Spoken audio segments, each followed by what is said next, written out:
Good evening. Thank you. Thank you. I'm Marjorie Mead, Associate Director of the Wade Center, and I am delighted to welcome you to this very special evening that's sponsored by the Muriel Fuller Endowment for the Imagination and the Arts. We are very grateful to the Esmond Neeson Foundation, whose generosity has provided funding for this event. We are here tonight to celebrate the publication of a new edition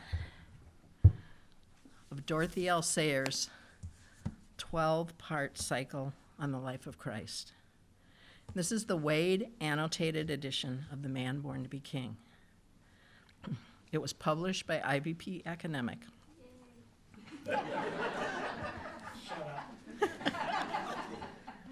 Following this evening's presentation, you will have an opportunity to purchase this book at a special book launch discount, as well as meet the editor, Dr. Kathryn Wehr, and have her sign your copy. We are so excited this evening that you're joining us to learn more about this new volume that's available for readers.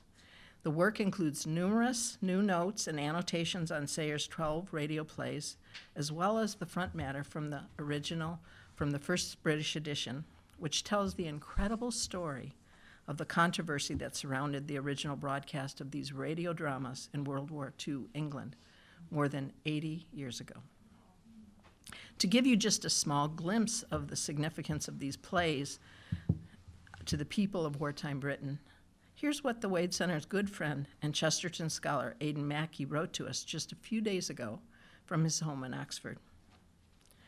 Aidan writes, "I will get a copy of the annotated Man Born to be King. I vividly remember it being broadcast on our BBC radio, and it actually happened that many schools and places of business closed early on those days so that we could be home to listen."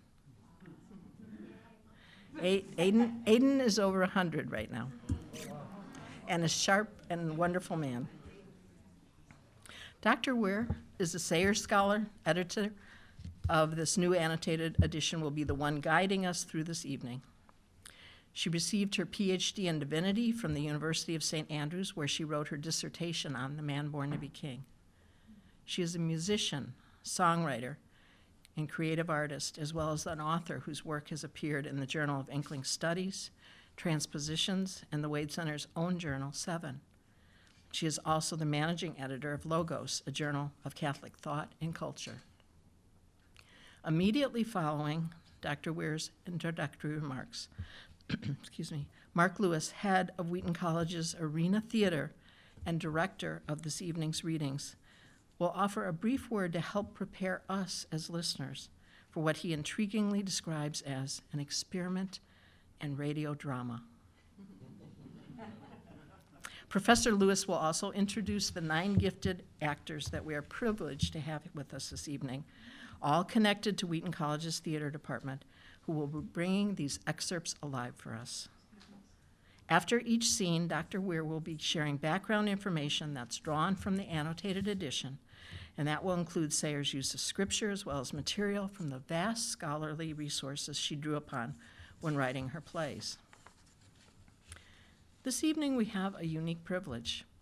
We're able to listen to an interactive presentation that is truly a collaborative work between the text as written by the playwright, the actors, each one of us as the audience, and our scholar editor as our guide. Together, we will be experiencing live annotated scenes from Sayers' plays. And Sayers' plays, remember, were groundbreaking radio dramas that were first broadcast to rapt audiences more than 80 years ago. In the Wade Center's archives, we have numerous fan letters from World War II listeners who, like our friend Aidan, greatly valued the broadcast of these plays. One of my favorite letters is from a teacher who wrote to Sayers, and she was a teacher of young children, and she said, "After the broadcast, the children come to me and bring their Bibles and say, 'Tell us where the story is.'" What a wonderful testimony to the power of these plays. And just sitting in on a quick rehearsal that was had before, it just reminded me anew how just wonderful it is when actors give voice to what's been written. So this is a special, special evening. Please join with me now in welcoming Dr. Kathryn Wehr, who will tell us the story of the Wade annotated edition of The Man Born to be King.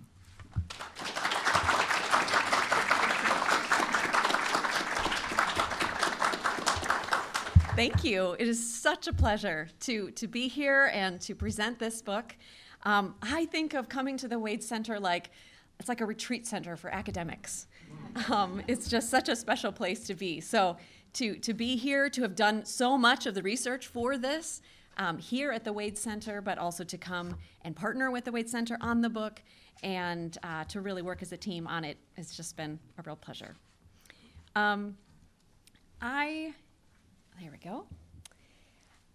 When I started my research 9 years ago, was when I started coming to the Wade as I was beginning my PhD, I was reading these plays saying, now which gospel is this story in? And I thought, I wish someone had created a version where there was like footnotes where it had all the scripture, and that was like, ooh, maybe that's something I could do someday. So that's really the inception of this whole project, to help readers really dig into the plays. So I'm going to give just a little bit, a very short introduction to Sayers and the plays, because I really want us to get into these scenes, which will be a lot of fun. How many of you, let's see, so I have her dates there, 1893 to 1957. She lived through both World Wars. And what I love about Sayers is that she is involved in so many different genres. She started with poetry, she moved to mystery writing, she did essays, playwriting, lecturing, and translating. Amazing. She's like a hallway. There's all these different doors, and you kind of maybe get to know one room, and then you're like, oh, I didn't know there was this other room down the hall, right? So there might be a lot of different ways. If you have heard of Sayers before, maybe you know her through one, and you can be encouraged to explore some of the other rooms in the hallway.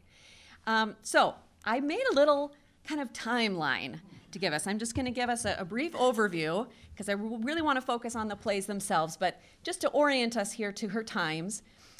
So she finished her degree at Oxford in 1915. She was a student at Somerville College and studied modern languages, which really came in handy later in her career. But as I say, she left Oxford at that time. She completed her studies because women weren't actually granted degrees at that time. She completed her course of study. In 1920, that changed. So that's why I put 1920 in parentheses, because she, along with her female colleagues, returned to receive their degrees, and she got her honors MA in modern languages at that time. Just after she left school, she tried a number of things. She tried teaching. She tried working for Blackwell's publisher, writing her poetry. And then she got a job at Benson's Advertising, which was a real fun place for her. I think very creative. There was a lot of camaraderie there on the staff. And that's also when she started writing her mystery novels. So a lot of these dates she starts doing something and kind of keeps doing it for a while, but I give you the rough dates. She wrote 12 full-length novels, and she had lots of other short stories as well going on.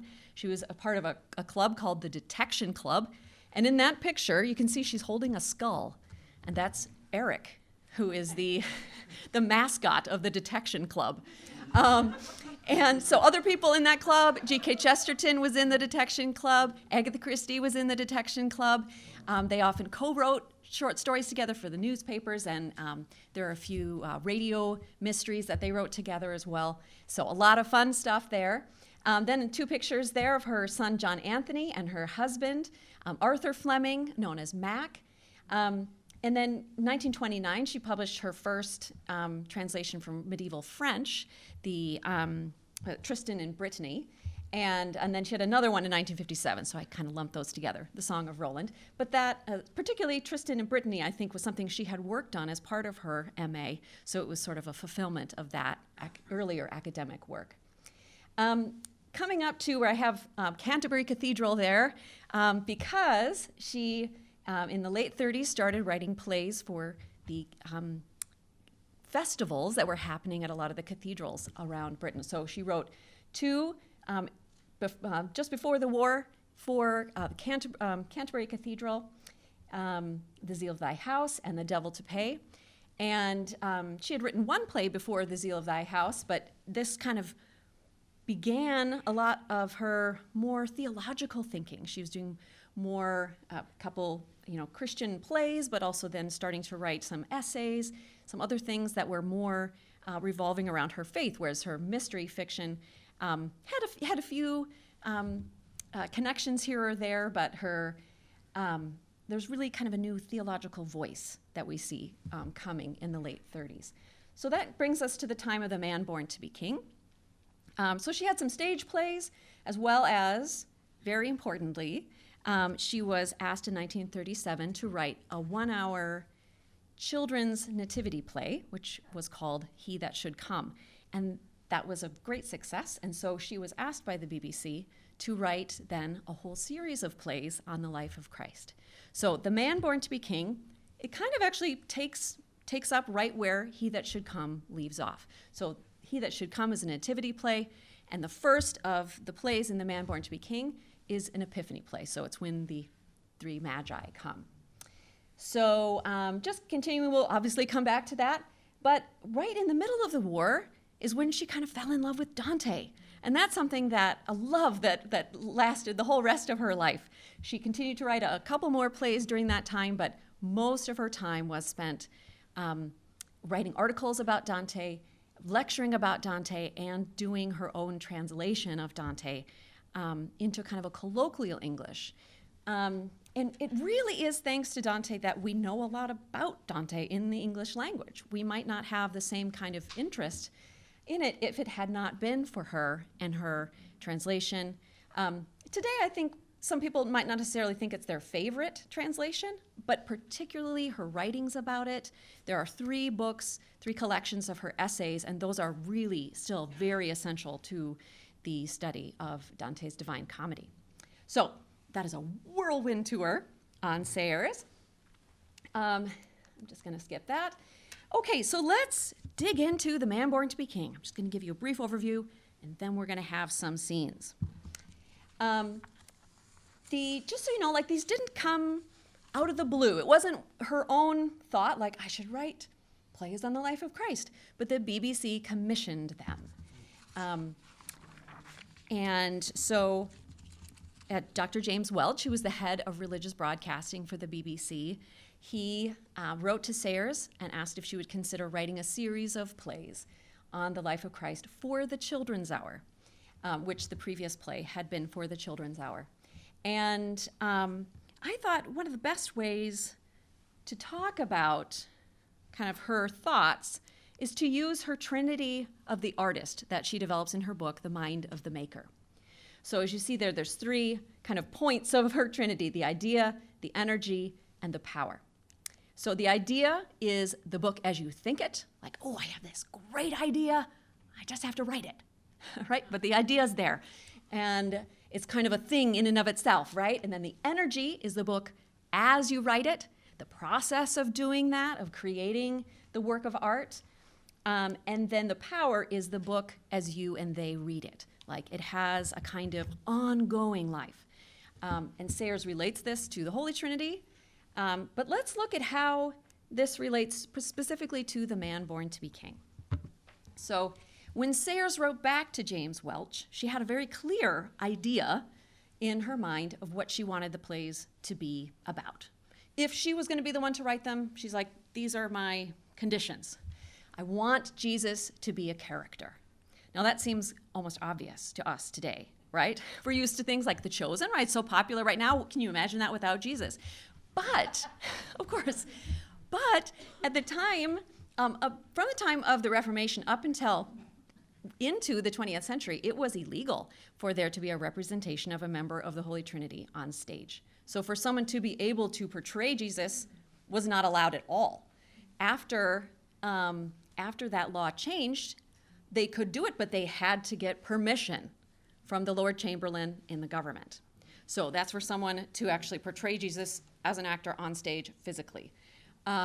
So if they were trying to get around this, sometimes they'd have like a voice from off stage, come follow me. And then, or it would be all from the point of view of the disciples maybe, like Jesus called me and I did this and this was a story that happened that I saw.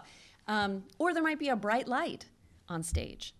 And we can see that there's a kind of desire to be respectful in that kind of a thing, but it also, Sayers felt like it gives people the wrong idea.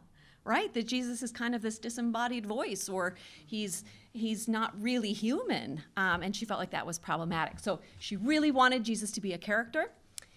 She really wanted her characters to speak everyday English. She didn't want to just take the words from the King James, which was the most available translation, and just create dialogue from that. She wanted them to speak like normal, everyday people. She wanted people to feel like, yeah, these disciples and Jesus, like they're like me, like they're real humans. They aren't, to use Sayers' words, they aren't just stained glass people that are like, I'm here, Jesus, do your miracle, that they were real people with real feelings and real reactions to things, and different reactions. Different people might have reacted to Jesus in different ways. She also very early said that she wanted to take her theme as the kingship of Christ. So that's why, we have this title, The Man Born to be King. And a lot of the individual plays have kind of king or royal words in the title. So we see that come out. And she and James Welch also had an interesting discussion about wanting to avoid the two extremes of Arianism and Docetism. So Arianism is a belief that Jesus is less than God. So saying, well, he was a good teacher, or he's a really good example of a human life lived well. So she wants to avoid that on one side. And then Docetism is Jesus is less than human. So people be like, well, he sort of appeared to be human and he didn't really feel everything that we feel or whatever. She wanted to really have an orthodox, to use that word, Jesus, who was fully God and fully human. So these are the things that she wanted. So the energy, how did she go about that? As someone studying these plays, I was really interested in figuring out, how did she use the gospel? All four of the gospels. Did she use all four of the gospels? A lot of her biographers said, oh, she really prefers John. And I thought, well, how do we know that? Can we test that? Can we test that theory? So I'll show you in just a second how I went about testing that theory. How did she use translations? A lot of the biographers also said, oh, she eschewed the words of the King James Version. And so I wanted to test that. Is there any use of the King James? There actually is, but it's mostly in the words of the evangelist, who's the narrator, but it's there. It's in almost every scene. We know she consulted a Greek version of the New Testament. James Welch, in his introduction, says she translated directly from the Greek. And I thought, well, I'm not sure from reading her letters. Is that exactly what she's doing? She definitely uses it because they have discussions about particular Greek words. But I think it's more like she had all these resources spread out on her table, and she's using the best of them to create her plays. As I said, some commentaries, as well as some other gospel adaptations, like Who Moved the Stone, that you may have heard of. That one is still read today. There are lots of letters with James Welch. And that's actually, I didn't really mention that, but that's one of the absolute gems of the Wade Center. I think there are 34,000 pages of her letters here.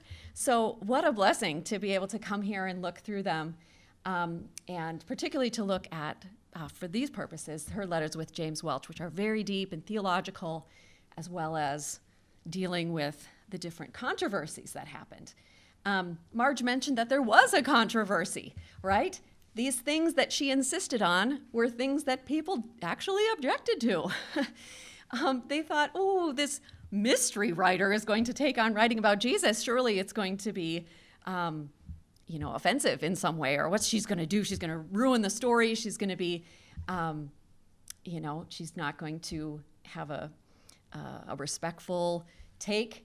So there was a controversy before they were even on the air. People hadn't even read them. They just thought it's going to be horrible. And there was this big letter writing campaign. There's thousands of letters.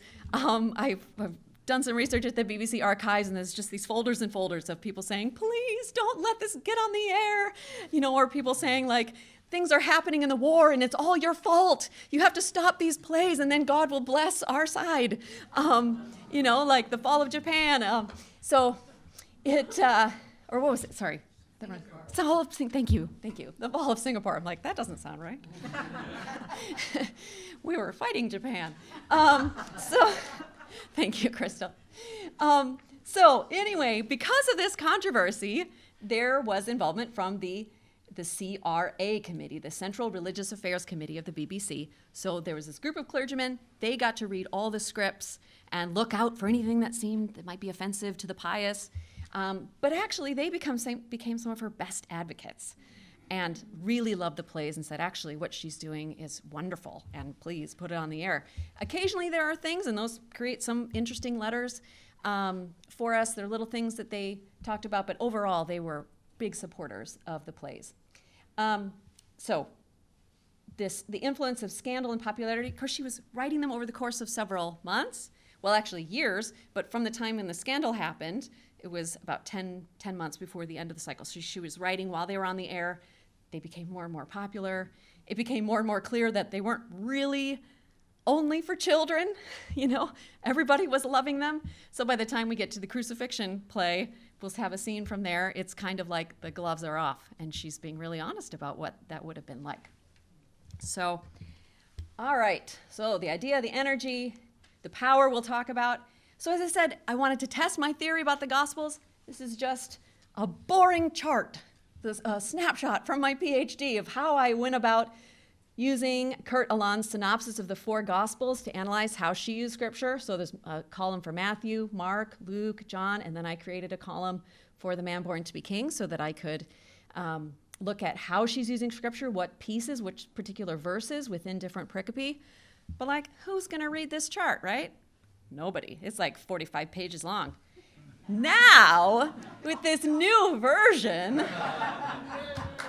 all of the information is right where it's useful to people. So it's so great. So now when you're reading along, there are, little numbers that bring you down right to the footnotes, and that's where all the gospel references are. And then the side column is just chock full of interesting bits. So there's a line that will be underlined, and then you go, ooh, that's something, there's a note about that. So then you look to the side. So there might be an excerpt from a letter. There might be an excerpt from one of her secondary sources, one of her commentaries or other gospel adaptations. There might be an explanation of a Britishism. There's some things in here that's like, wow, we don't even use that word. Or in her introduction, it's a very high intellectual introduction, and so there's things in there that I had to look up. Who is this person she's talking about? So I created these side notes to help all the readers, and so this is the glory of this version, is that all the information is right there for the reader so that they can dig into the text and have it all there at hand. So, without further ado, we're going to move into the scenes. So we're going to go kind of back and forth, Mark's group and me. So they are going to read a scene, and then I'm going to make a few comments. So it's sort of like a live version of an annotated page from the book. So for this first one, it comes from play 2, which is the first time we see Jesus as an adult. So this was one that people were like, okay, what's this Jesus going to be like? So this is the first time we see him. And I just wanted to note, there are things that we'll talk about after. There's things like in the side notes that I'll mention, but one thing that particularly bothers today's readers is that one of the people refers to Jesus by saying, oh, it's the one with the short gold beard, which seems kind of silly, maybe even offensive. So we'll talk about that afterward, because someone called her onto the carpet for that. But let's have our actors come on up. Great.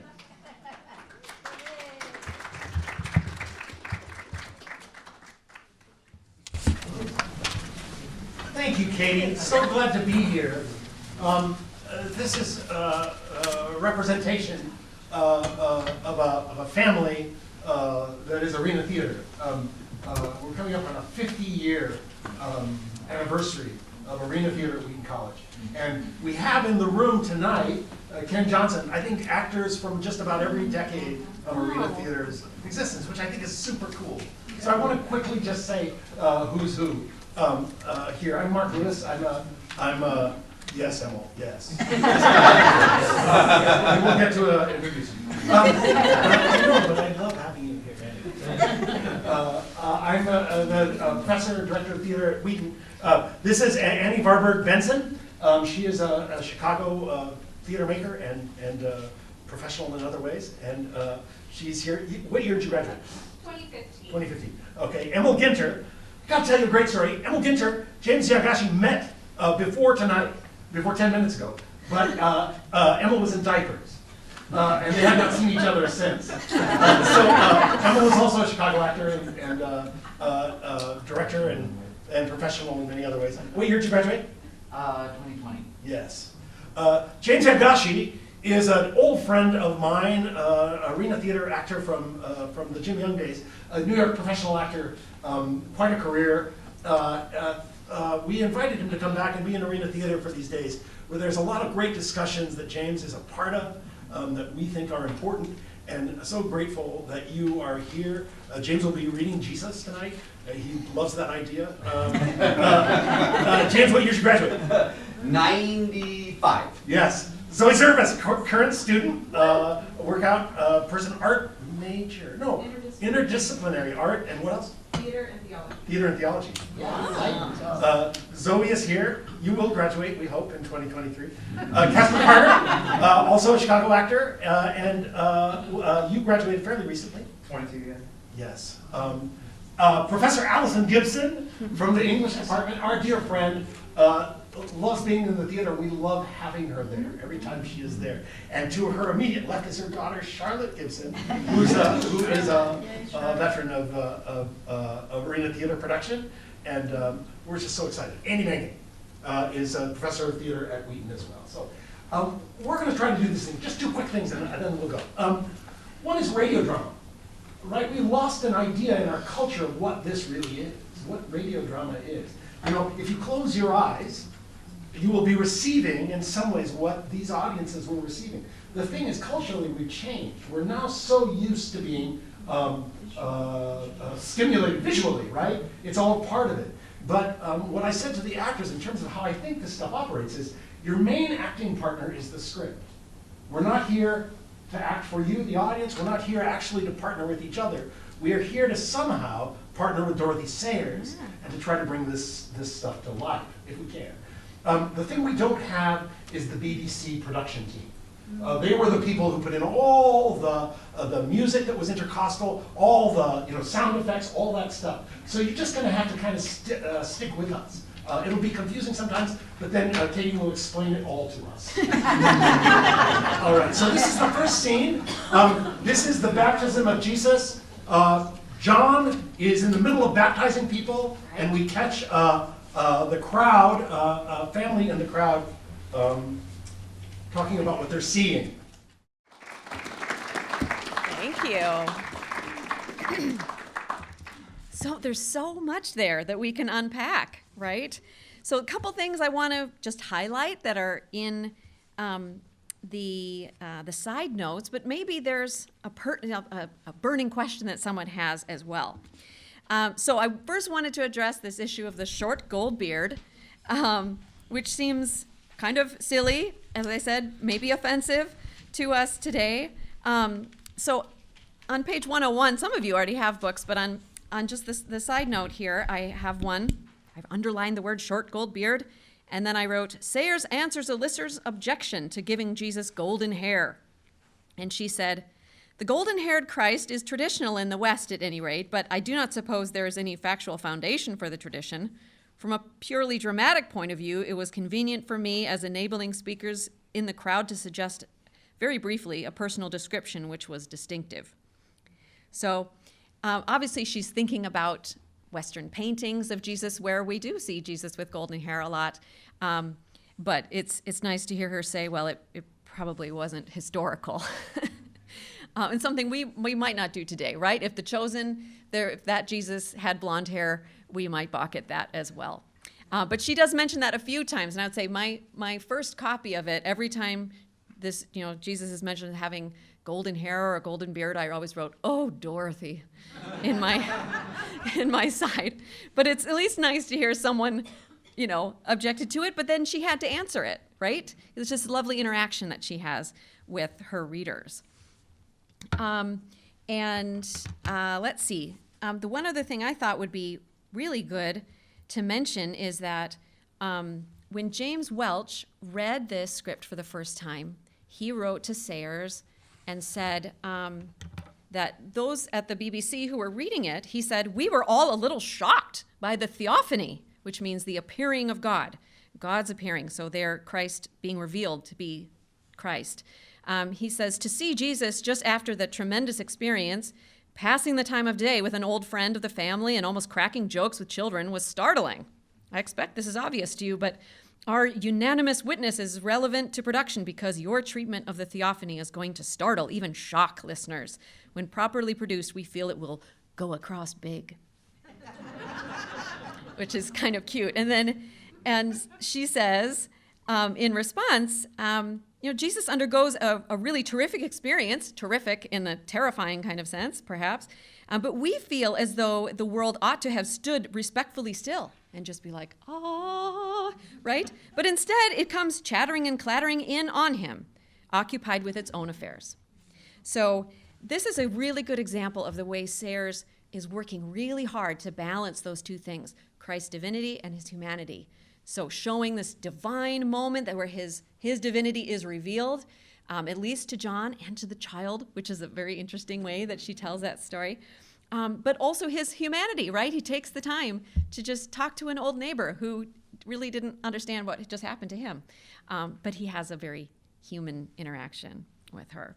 Any particular questions or things that stuck out to you guys in there? I have a microphone so we can all hear you. So just raise your hand if you... I'm not an expert, of course, but I have a recollection that Jesus was supposed to be a Nazarite, therefore he would not cut his beard. If he didn't cut his beard, Jesus, yeah. John was the Nazarite. Am I confused? Well, John was the Nazarite. yeah, we really, that actually there is nothing in the Gospels that says specifically about the length of his beard, but I think you're right. He probably had a longer beard because most men at the time did, but that's a really good point. Yeah. I've invited the actors specifically, if there's things that felt funny to them or old-fashioned, to bring those out.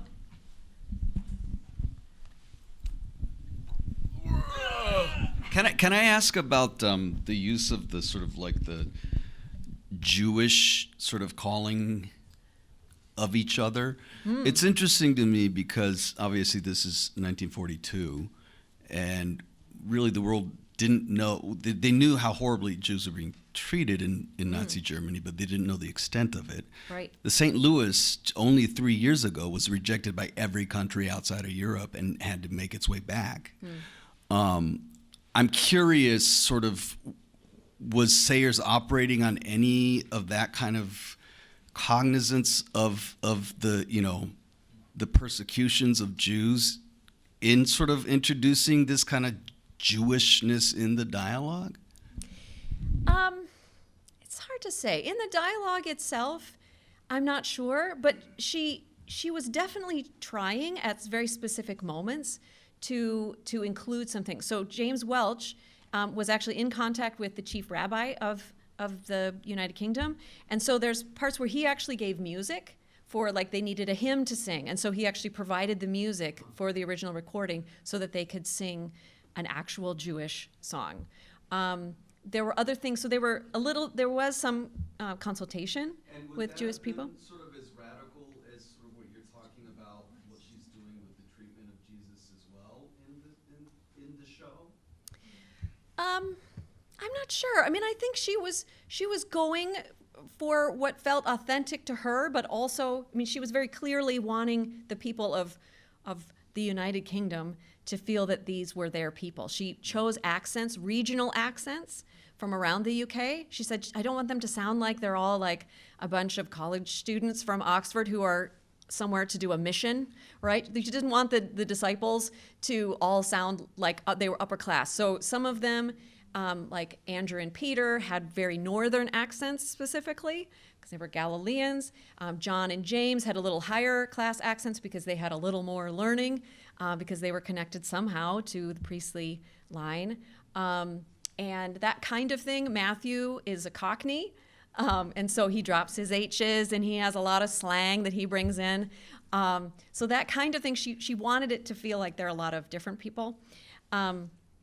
There's also a sense where she worked really hard actually so that one of the three wise men was actually black who read it, because there's traditionally the three wise men, one represents Ethiopia. And so, but people wrote and said, like, you should have gotten a black man to read that part. And she was like, I did. It's just that he had an Oxford accent. And so these kinds of things, like she was trying in a way that was, with her day. There are things that we think, and there are some things, particularly in her notes, that you think, I might cringe a little bit about that. And I had to work hard to think about how are we going to address that in the side notes. But overall, I think for her day, trying to give her credit for the way people were thinking about it at the time in Britain, she was trying. It's not perfect, for sure. Yeah, there are things that stand out to us. You can...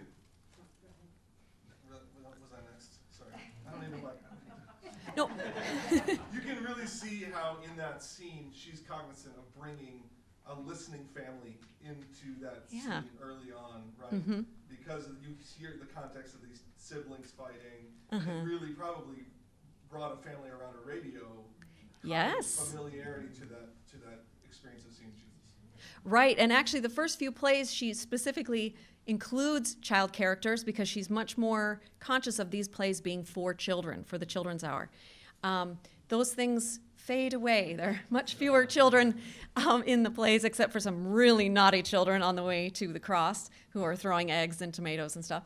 But at in the very first play, the baby Jesus has one of the characters says, "Oh, let me get him a fresh bib," and that's something that really delighted the children who were listening. They're like, "Oh, Jesus wore a bib!" Like, and someone wrote in. One of her friends said that the children who are evacuated, who are living in my house, we were listening to it, and that just charmed them. Like it just really set the scene. Like, this is a real baby who spit up, needed a bib.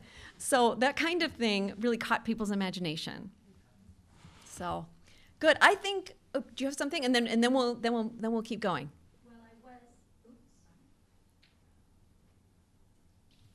Well, I was able to look up.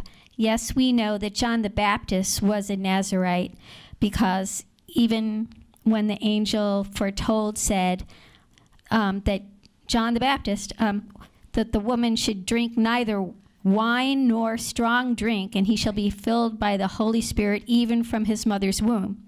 But Jesus was not a Nazirite because a Nazirite also could not drink spirits, and he was accused of being a wine bibber. Right. And he, so he wouldn't need to keep his hair long for that purpose. And also Nazirites were not allowed to touch anything unclean, including a corpse, and he went around touching everything. He did. Thank you. The wonders of Google. Isn't it great? Okay, let's invite the actors back up, and I'll give you just a little setup for the scene.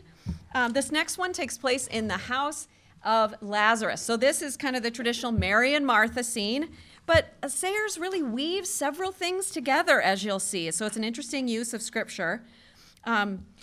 This is play 8.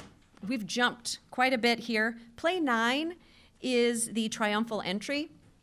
Sorry, this is play 7. Play 8 is the triumphal entry. And so this is kind of the calm before the storm. And so be listening for things you'd like to ask about. Over to you. Thank you.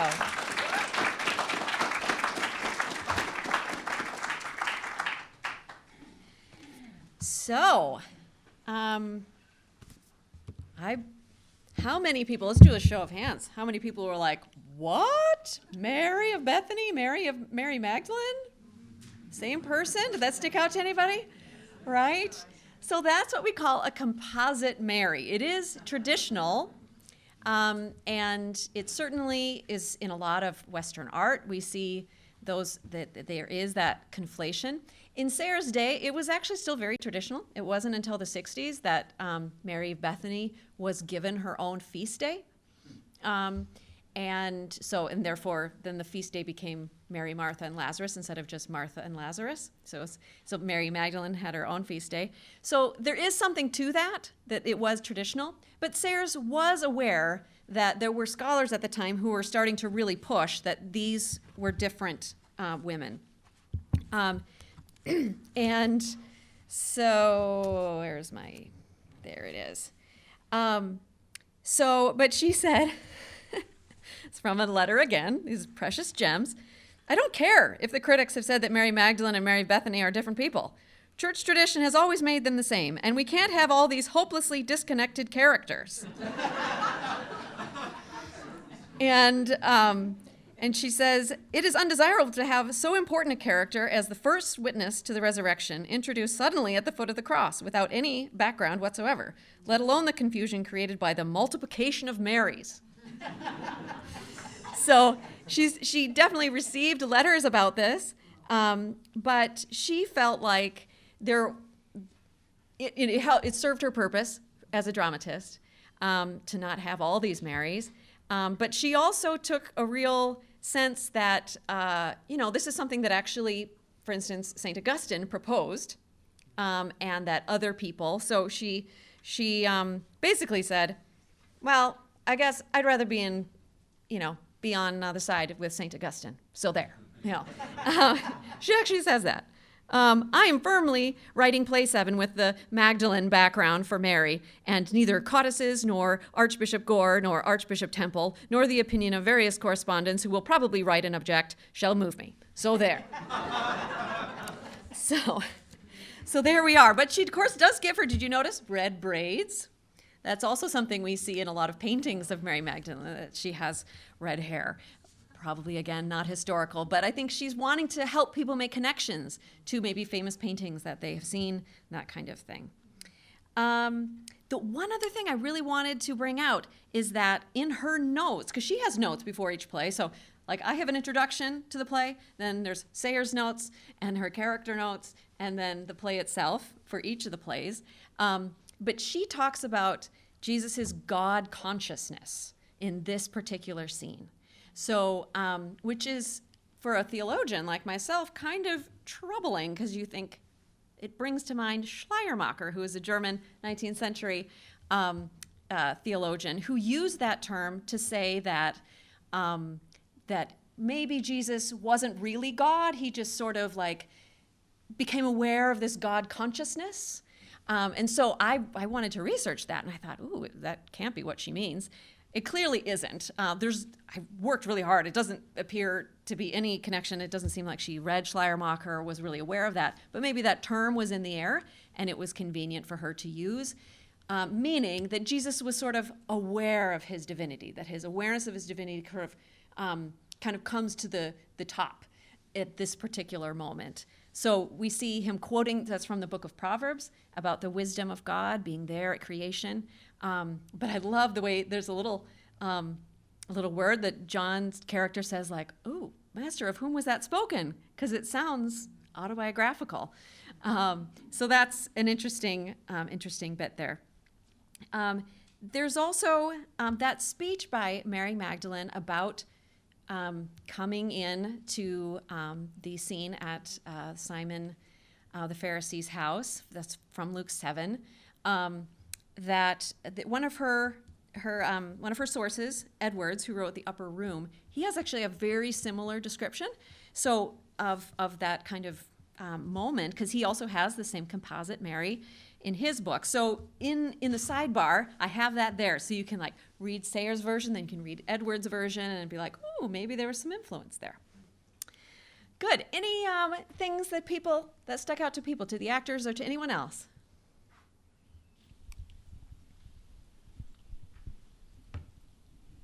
Good. I mean, it's totally fine if we don't, but yeah, let's take one. Yeah. I was really struck by the gentleness of Martha in this. I think in most productions of Martha, or what we imagine Martha to be in our brains, we think of her as really snippy and not with it. But I don't know. I think I could see myself in Martha in the way that she was played in this, and the correction of Jesus. I don't know. I think some of us in this room feel like the not prodigal son, like the brother. Yeah. So I just really appreciated the scene and the way it was portrayed. Yeah. Thank you for that. I also noticed the sherbet. Did anyone else be like, sherbet? What? So I have a little side note because I had to look it up. I was like, that sounds weird. And it's actually a traditional Middle Eastern drink that is just water and fruit and sugar. So it's a kind of cooling drink. So you can just imagine that. But it is traditional. That's where our word for sherbet, meaning, the ice cream sort of thing. Good. Well, why don't we invite the actors back up? We're going to jump ahead again to the first trial before Pilate. And Pilate, I think, is one of the best characters for an actor to take on in these plays. What I love, there's so much to love. I'm trying to think. Well, let's enjoy it, and then we'll talk about it. Over to you guys.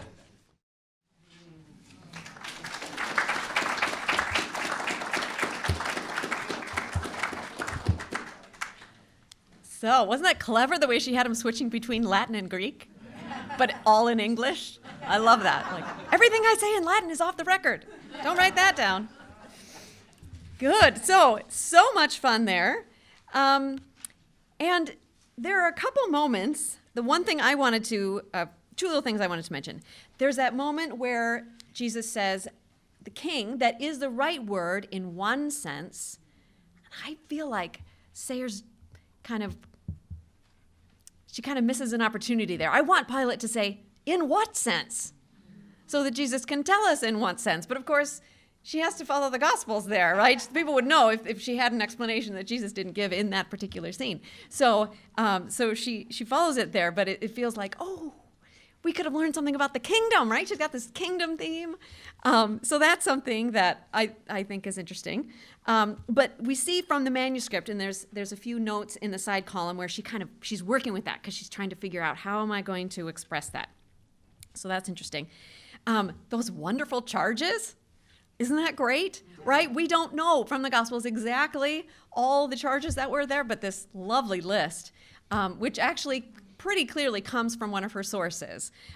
So there's a book called We Crucify by Gerner, who was kind of a high school theology teacher. So he had a whole book where he had his whole class for a whole year be the Sanhedrin, and they looked at gospel passages from that point of view, which is perfect for teenagers, right? I'm like, get that point of view. How would they judge Jesus? So he has this wonderful whole list, which I think Sayers pretty clearly pulled from, which is great. She says that she used that source, so we found a connection there. What else did people notice?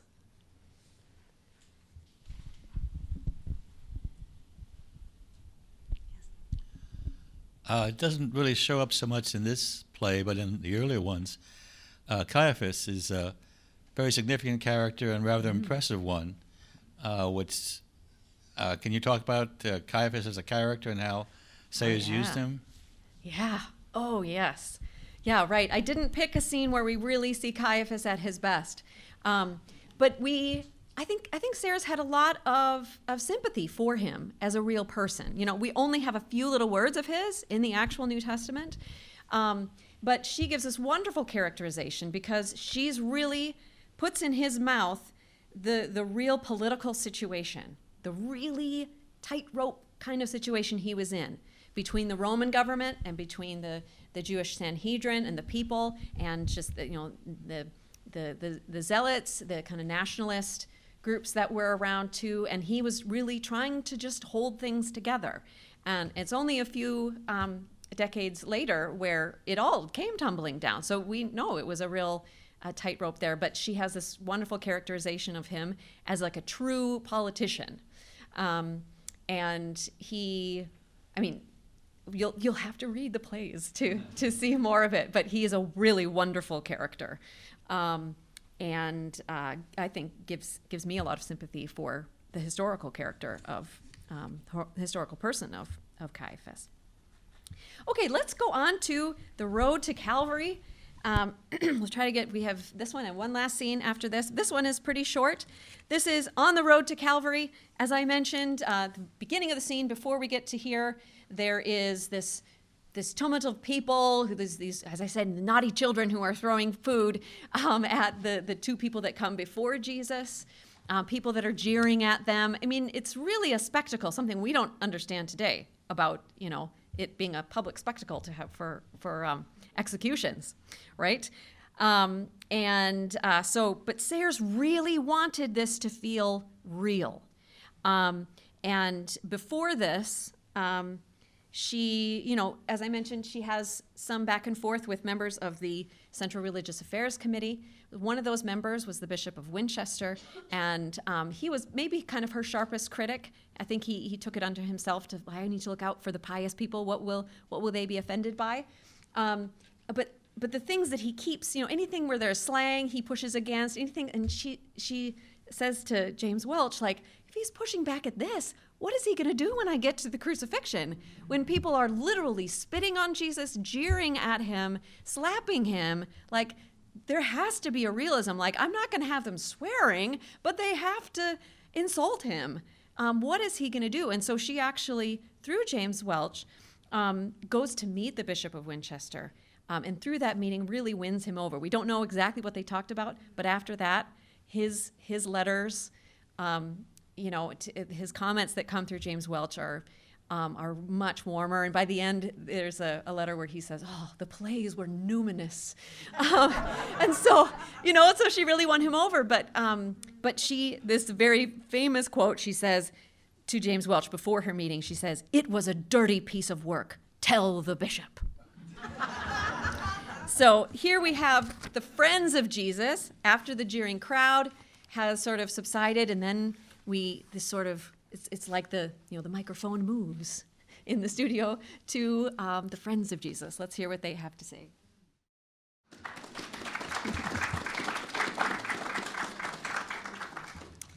Isn't that beautiful? A beautiful speech. I particularly wanted to include that one because it always gets cut in the recordings. Yeah. I haven't mentioned this, but the 1967 recordings from the BBC are available on Audible, but they are trimmed down to fit their own purposes, right? When they were recorded, they had kind of 40-minute segments they were filling. So each of the plays, which are about 55 minutes in length total, were cut down to 40. So this is something that got cut, maybe because they were like, oh, it's too long, it's too theological, right? But no, it's such a precious thing. It's almost like, it's like an expression of the Nicene Creed of Christ's divinity and his humanity there, but using language that's very grounded, right? So I really wanted you to hear that scene, and thank you for reading it so well. And again, that sense of, Christ's divinity and his humanity coming together.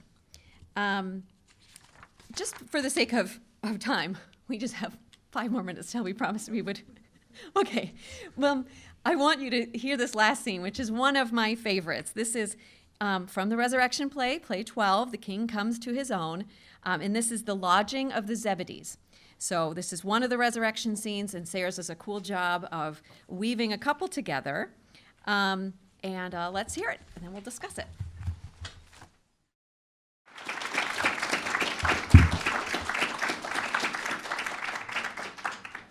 We'll give them a final thanks in just a moment, but let's talk just a bit about this scene.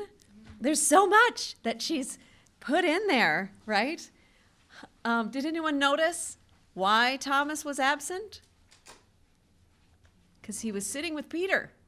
Isn't that funny? She kind of put that together, like, oh, okay, that'll work, of why Thomas was missing in this particular instance and why he later will have his own direct appearance. You all laughed when he said Catholic. I have shared these scenes in a lot of different things. One of my favorite was at a Presbyterian church with a kind of senior Sunday school class, and the man who was reading that said, "More Catholic, God forbid."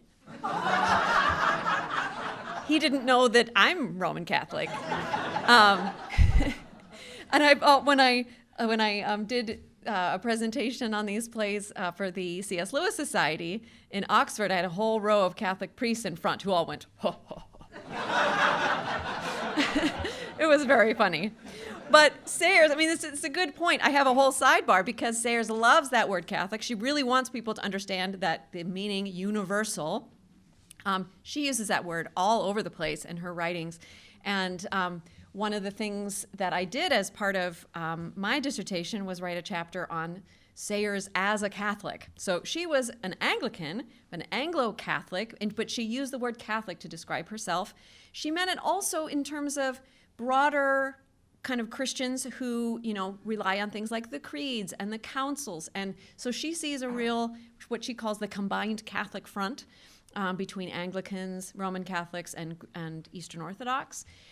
So she uses that word a lot. She couldn't help but throw it in, but it's kind of nice there. I feel like she kind of chickens out in that moment because she could have said, because they say, right, with the church, I thought the kingdom is what we were waiting for, right? And she kind of could a moment to explain, like, oh, here's how my understanding of the kingdom, of God and the church coming together. I think she was aware that that's actually a really big continuing question that Christians have debated ever since the time of Christ. So I think she kind of leaves that, but is like, this is a real question. It still hangs in the air. And then, of course, the way she develops, I quoted it here, Luke 24:27, which you'll find as a footnote, of course, but it says, "And beginning with Moses and all the prophets, he explained to them," Cleophas and the other, he explained to them what was said in all the scriptures concerning himself. That's all that Luke says. But Sayers has this wonderful list. Wasn't that delightful? Like, oh, he's going to do this and this and this and this and this prophecy and this one. And it's just so great because it's like, oh, you can kind of imagine it. But this is all we have, like what he says in all the scriptures concerning himself. Oh, I want that list.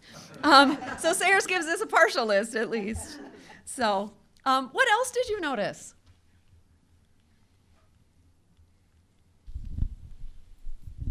I think I was probably in college or in seminary when I really came to understand Jesus was human.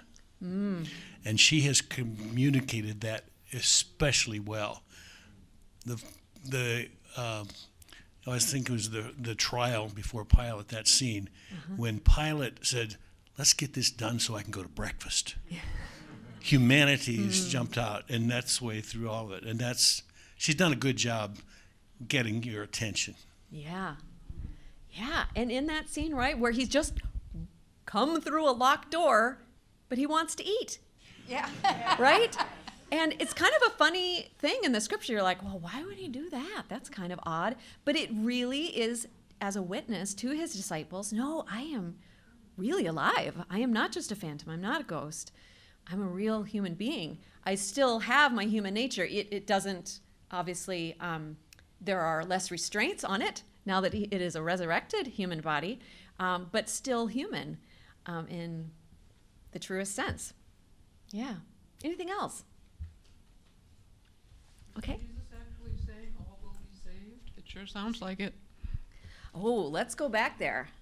I don't think Sayers you would put repeat that the in question, Jesus' mouth. Katie? Oh, yes. So she said, do you think Jesus is saying all will be saved?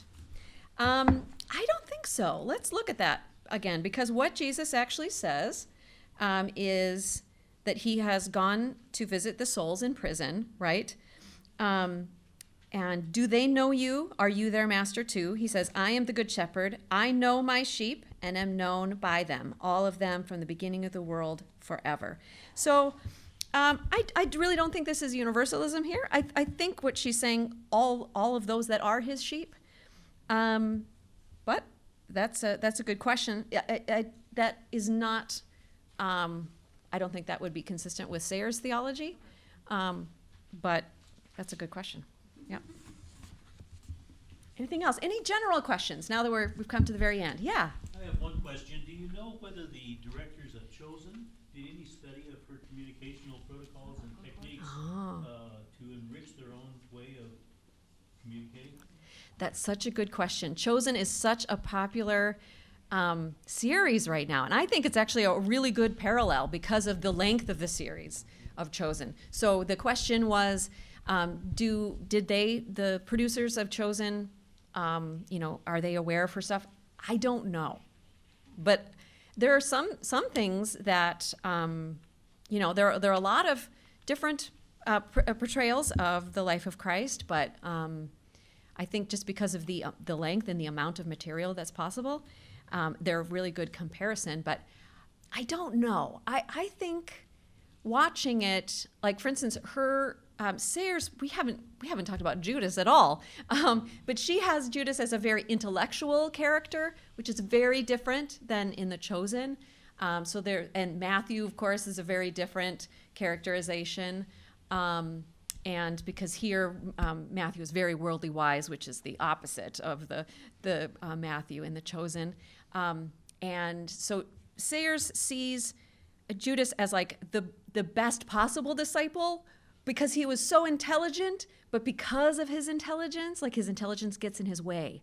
He wants to figure it out for himself, and he thinks that maybe he knows even more. He's trying to anticipate what Jesus is doing, and that gets in his way where he starts distrusting Jesus, and that's when when he meets with Baruch the Zealot, who we really haven't talked about either, who is a very important part of building a distrust of Jesus within Judas. And then when he meets Caiaphas, they kind of begin to flatter his intelligence, which is kind of Sayers' take on it. But she really struggled. There's a letter where she's like, I really have to come to terms with how I'm going to handle Judas. I have to have something specific in mind, because you can't just say like, yeah, he just wanted money, right? As a character, how do you really develop that? So that's where she goes. But a different direction seems to be happening in The Chosen. So, but they may very well. I hope so. I hope they did, because it's worth a read, and I'll be on the lookout for. Great, good idea. And they could buy a copy to give to every extra who comes to Texas to play the crowd. Good. Thank you so much. Can we? Oh, is there one more? Yeah, I'm just going to say a quick thing. Maybe I'm loud enough. No, it'll just be real brief. It's not really a question, but I just wanted to say, like Mark Lewis said earlier, you actors, I've worked with probably all of you at one point or another in plays. Just want to say it's great to see you all together, and I thought it was just marvelous, the way you brought it to life. Yes. And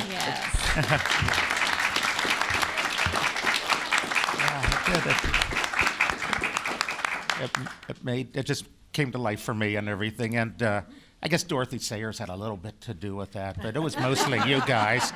But it was great. And thank you, Dr. Weir. Very enlightening, your comments there, so I really appreciate it.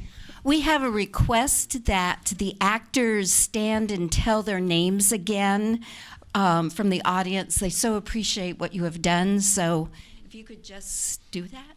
I can. Andy Mangan. Casper Carter. Annie Benson Farberg. Emil Ginter. James Iayagashi. Mark Lewis. Allison Gibson. Mother of Charlotte. Zoe Zervis.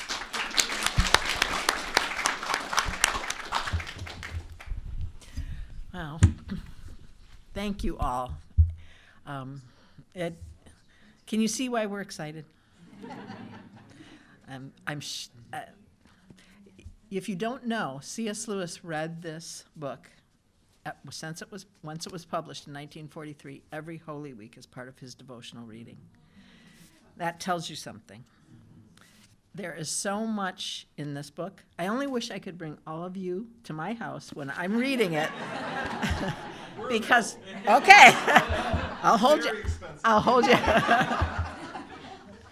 But thank you for bringing this to life in this way. And thank you, Katie, for this book and for this evening.